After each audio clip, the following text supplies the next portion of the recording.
Bonjour à tous, je suis ravi de vous retrouver dans cette nouvelle vidéo du dimanche. Alors le dimanche, j'analyse vos valeurs, les valeurs que vous m'avez demandé que voilà, vous avez demandé en commentaire de la vidéo précédente, donc celle de vendredi.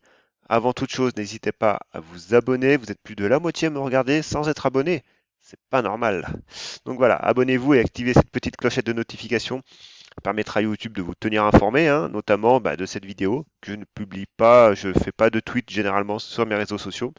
Et puis je vous remercie, hein, vous êtes de plus en plus pareil, nombreux à me suivre, hein, la chaîne progresse très très bien et c'est grâce à vous.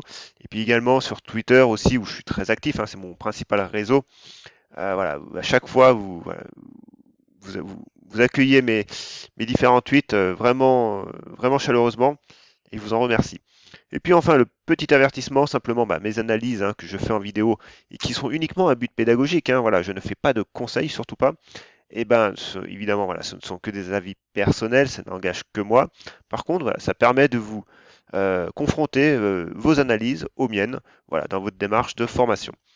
Aujourd'hui, on regarde quelques valeurs. Alors, on va faire une vidéo, je pense, assez courte et c'est pas plus mal. Donc, on aura Neovac en biotech et puis en small caps, vous m'avez demandé Technicolor, NetGem, Neuron, Reworld Media. Et on va regarder Prodways, parce que Prodways, c'est pas une valeur que vous m'avez demandé. Par contre, elle a une configuration graphique qui est super intéressante en hebdomadaire.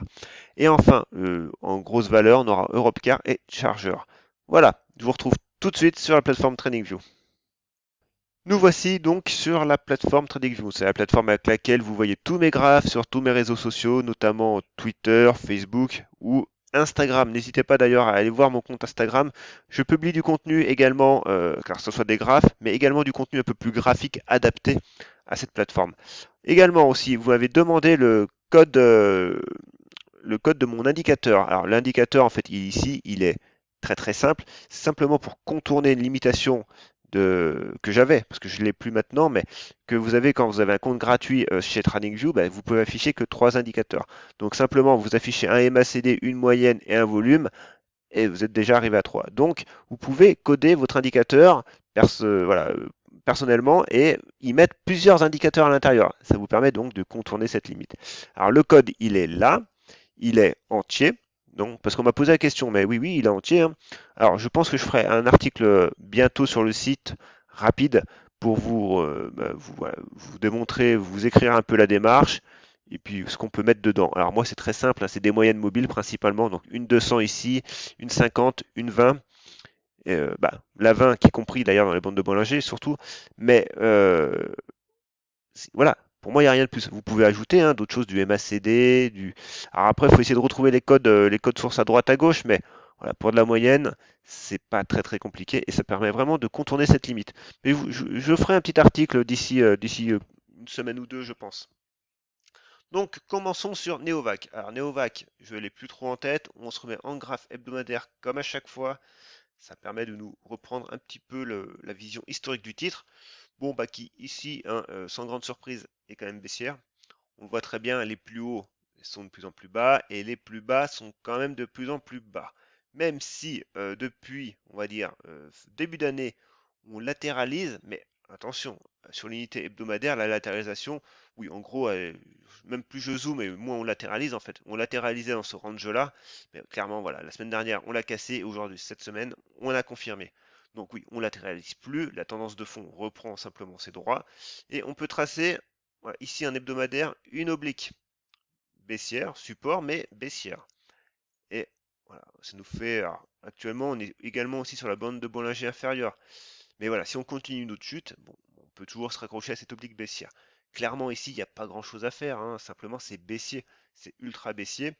Le seul point positif, si quand il interviendra, c'est de reprendre ce niveau ici. Voilà, on reprend ce niveau, on recasse cette oblique baissière à la hausse. Et ok, on pourra se dire, bon, le prix commence peut-être à latéraliser encore un peu plus. On avait peut-être un faux signaux la semaine précédente, mais bon, là, ça n'en prend pas le chemin du tout.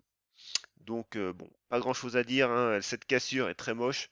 Ici, on avait un range qui aurait pu tenir, et voilà, on aurait pu tester cette oblique, ça aurait été un scénario. Mais depuis qu'on a cassé ce niveau des 0,0229, clairement, la tendance de fond a reprise. TCH, alors c'est pareil, TCH, pendant un temps je la suivais pas mal. Alors je dis ça pendant un temps, c'était quand même il y a quasi ouais, 5-6 ans. Et voilà, TCH, bon, bah, c'est une ancienne gloire hein, de l'audiovisuel. Bon, on va arrêter de zoomer parce que je pense qu'il y a eu du regroupement d'actions en pagaille, donc c'est ultra baissier également. Par contre là, on est quand même pas tout à fait dans la même config que Neovac. Alors, ce qu'on peut faire, déjà, on avait tracé quelques zones parce que vous m'aviez demandé cette valeur il n'y a pas si longtemps, je pense, il y a un mois ou deux. On a cette oblique haussière, voilà, ok. Et on avait cette zone de résistance qu'on a breaké à la hausse, ok. Ici, on a une zone de support, voilà, qu'on peut réajuster comme ça. Mais... Donc, actuellement, bah, la principale zone de résistance, elle se voit tout de suite sur le graphe, hein. Alors, si j'arrive à retrouver mon rectangle, voilà, elle est ici. Une zone hebdomadaire, hein. Donc, vous en faites pas pour les couleurs à chaque fois, hein. Je vais pas les remettre à chaque fois. Donc, ok, on est parti à la hausse. Au niveau du MACD, on est au-dessus de son signal, mais négatif quand même. Donc la dynamique moyen terme reste baissière. Ça se comprend, on a une tendance ultra baissière. On latéralise un peu, mais voilà, on est clairement encore sous la M50. La M200, j'en parle même pas. Et on est quand même encore sous les 3 euros. Donc sous les 3 euros, voilà, il y a une amélioration, mais on peut très bien buter sur les 3 euros, hein. On va quand même aller voir ça en journalier. Si j'arrive à m'y retrouver dans mes unités de temps. Alors, on est où là? Il est où le graphe? J'ai perdu mon graphe. Ah non, mais c'est surtout que ça rame en fait. Ça rame, voilà. Alors, en journalier, ça permet de nous d'affiner un peu le graphe. Et le point positif en journalier, c'est ça, c'est on a breaké du coup notre zone des 2 euros là, bon, qui était une zone plutôt moyen terme, et on a breaké la M200. Donc ça, c'est une bonne chose. Maintenant, à très court terme, voilà, vous avez un petit niveau ici, donc on va pas aller sur de l'horaire, c'est pas la peine ici. Mais voilà, sur le 2,40, zone à tenir à très court terme. Autrement, bah, on reviendra à retester principalement les 2,23, 2,20. Et puis voilà, cet ensemble de moyennes, hein, voilà, on a la M200, on a la M50, la M20, on a cet ensemble de moyennes. Par contre, le pivot moyen terme maintenant à viser, clairement, ça reste les 3 euros. Voilà, on le voit ici. Mais encore une fois, voilà, c'est une valeur qui est pas spécialement jolie, on va dire sexy à regarder, parce que même si on a une amélioration, et que oui, on est quand même passé de 1,14 € à quasi 2,75 €, bien sûr, la tendance de fond reste quand même baissière. On latéralise actuellement, mais sur le moyen terme, c'est pas joli quand même. Ensuite, NetGem. Alors c'est pareil, en hebdomadaire. En hebdomadaire, ce qui est pas mal. Alors voilà, il rame. J'ai ma connexion internet qui rame un peu en ce moment. Et j'ai des coupures d'électricité sur Lyon. Là, on a des coupures d'électricité un peu à la sauvage là, depuis hier après-midi. Donc c'est assez compliqué en fait. Donc voilà, on a une autre zone qu'on a breaké, hein, des 1,30, très bien. Par contre, voilà, on voit quand même que c'est une valeur qui est quand même pas ultra liquide parce qu'on fait des belles mèches. Et là, on travaille la M200. Actuellement, on est en mode pullback. Ok, faudra attendre que le prix se stabilise et qu'il tienne ses 1,40 déjà. Voilà. Et en journalier, ben, en journalier, le seul niveau que j'ai à la hausse, c'est les plus hauts récents. Sans ça, actuellement, je peux pas faire d'autre chose, hein. Mais voilà, à très court terme, ça serait bien de tenir quand même les 1,35. Voilà, ça serait pas mal. C'est cette zone verte là hein, qu'on a. Puis on voit que la bande de Bollinger arrive, la M50 aussi également sur zone. Donc faut tenir les 1,35. Mais clairement, voilà, maintenant si on tient les 1,35 quand on rebondit, ben oui, ça nous fait une figure qui est pas mal. Alors, quand je dis qui est pas mal, c'est que on peut reporter. Alors, oh là là, il y a un peu de mal, hein, TradingView aujourd'hui. Alors, du coup, ici, voilà, notre bas d'orange. Bon, on va essayer de tracer vertical. Je clone ça et ça me fait mon report chartiste. Mon report chartiste qui me donne la zone des bah voilà, 2 euros à peu près. Voilà, cette zone-là qu'on voit quand même qui avait fait pas mal de réactions. Avant ça, vous le voyez sur le graphique également, vous aurez cette zone-là. Voilà. Alors, si on la trace large, voilà, on aura cette zone-là. Bon, en tout cas, dans les faits, en premier, c'est de tenir cette zone des 1,40, 1,35 pour relancer le prix et breaker les plus hauts récents à 1,65. Voilà. Et ensuite, bah, on sera déjà dans une bonne dynamique et on aura le temps de voir les nouvelles résistances. Ensuite, neurone. Alors, neurone, c'est une valeur que j'ai pas l'habitude de suivre. Alors, qui est haussière pour le coup, hein. Là, on n'a pas du tout la même tendance, hein. Ça se voit quand même, le prix est haussier. Voilà, on a consolidé.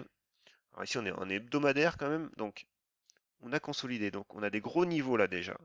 Et on voit très bien hein, on a pris appui sur la M200, donc gros niveau. Et ensuite, ici, pareil, toc. Et quand je trace, c'est pareil. Je regarde que cette portion du graphe ici, je me positionne, et ensuite, je regarde où tombe mon prix. Et on voit que oui, bah, forcément, le prix a tenté de breaker sa zone de résistance, c'est plus haut. Mais voilà, pour l'instant, ça ne fonctionne pas. Donc, méfiance, parce que du coup, si l'échec se confirme lundi, voilà, bah, on réintégrera pas ce range, mais voilà, on aura un échec sous cette zone de résistance et potentiellement on pourra retrouver la M20 qui est quand même pas mal suivi. Voilà. Et la M20 actuellement se trouve dans la zone de gap qu'on a eu ici sur les 27-30 euros. Voilà. Et puis on a cette oblique haussière, alors qu'on peut tracer soit en prenant le corps, soit en prenant l'extrême. Bon, ici, ça change pas grand-chose dans les faits. C'est surtout, voilà, cette zone-là, en gros, hein, des 30 euros, clairement, qui une conjonction de support qu'il faudra tenir en cas d'échec. Mais encore une fois, lundi, ben, on verra lundi comment le prix se comportera. Simplement, le RSI a donné son signal baissier parce qu'il a quitté ses 70, il les a cassés à la baisse. Et le MACD est à deux doigts de le faire aussi. Donc, méfiance ici. On a quand même eu une très belle progression. Et ça me fait penser qu'on peut tracer aussi les ratios de Fibonacci qui sont là. Ratio de Fibonacci, je pars du haut, je vais vers le bas.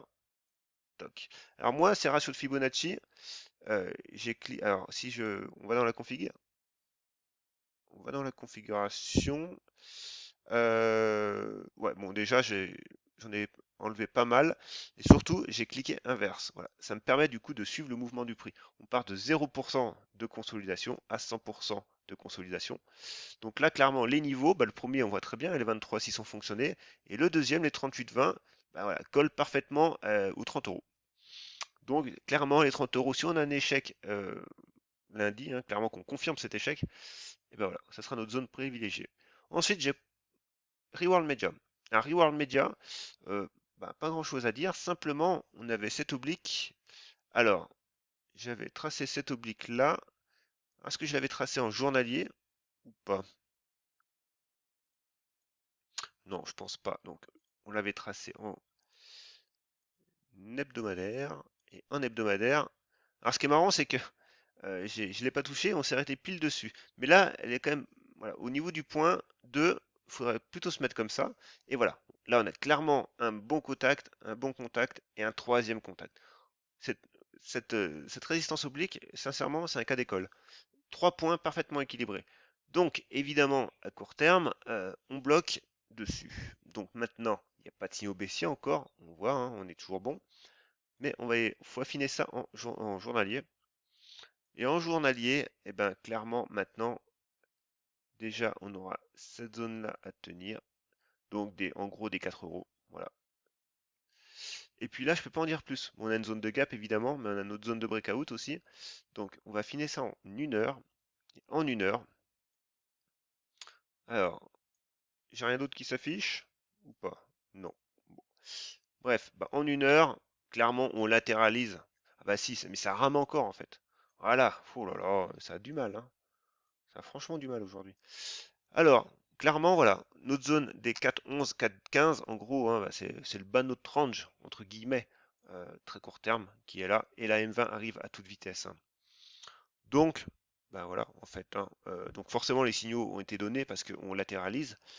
Donc les plus hauts récents hein, et les obliques haussières à 4,35 à franchir à la hausse simplement, hein. Mais voilà, la consolidation est encore assez courte parce qu'on voit que les bandes de Bollinger se contractent fortement, mais voilà, ne sont pas encore contractées totalement. Donc voilà, faut patienter, il faut vraiment attendre que ce niveau des 4 euros tienne, hein. Voilà pour elle. Et du coup, Prodways. Alors Prodways, une valeur qui est pas mal en hebdomadaire. Parce qu'en hebdomadaire, on a ce niveau-là voilà, qui est comme ça. Et sincèrement, c'est un niveau hebdomadaire qui est réellement à surveiller.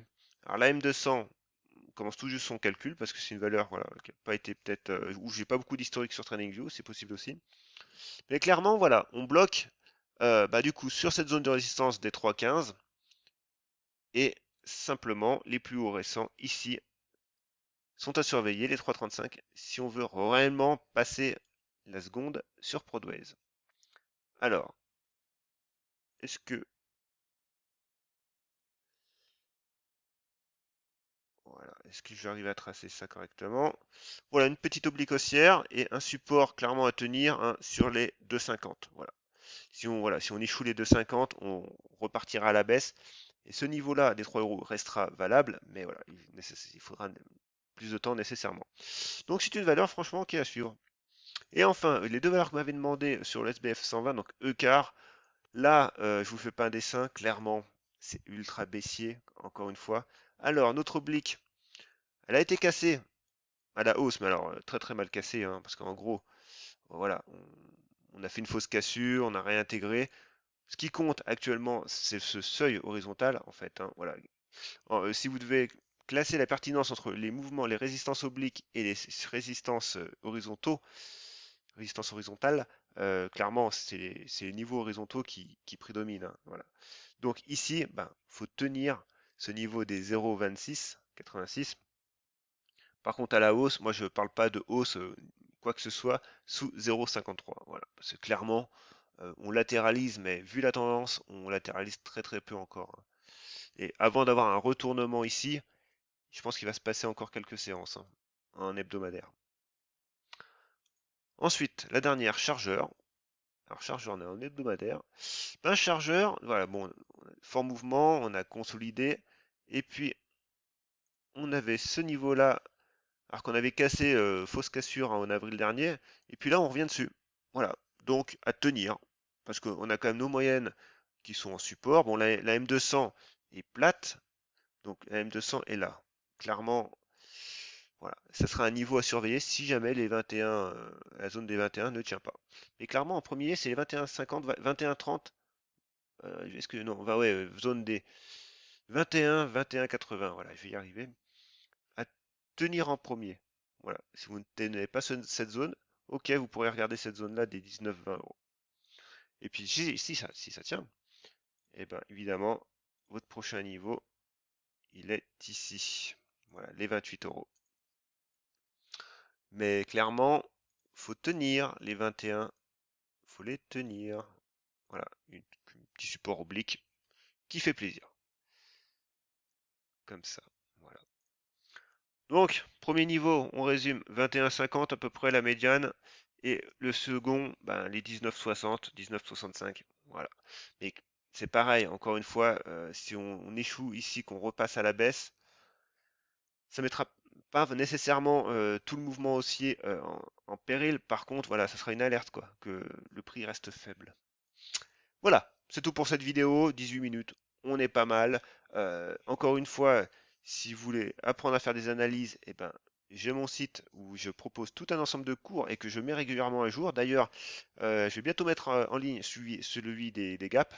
Voilà, donc ça, le cours sur les chandeliers japonais sera enfin complet. Donc je l'ai bien refait, franchement, j'ai passé pas mal de temps là-dessus. Mais voilà, ça va bientôt être en ligne. Et puis j'ai des articles aussi qui vous parlent plus du trading en règle générale, du management notamment. Et puis, il faut que je publie un article, donc du coup, sur ces indicateurs, la TradingView, voilà, la marche à suivre à faire, ce qui n'est pas compliqué du tout à faire. Hein. Et puis, si vous voulez agréger toutes ces connaissances, voilà, tous ces cours et tout, eh ben, voilà, vous avez toujours mon livre numérique qui est dispo sur le site. Donc, n'hésitez pas à aller faire un petit tour. Vous verrez par vous-même. Voilà, allez, sur ce, je vous dis à très bientôt et bon week-end.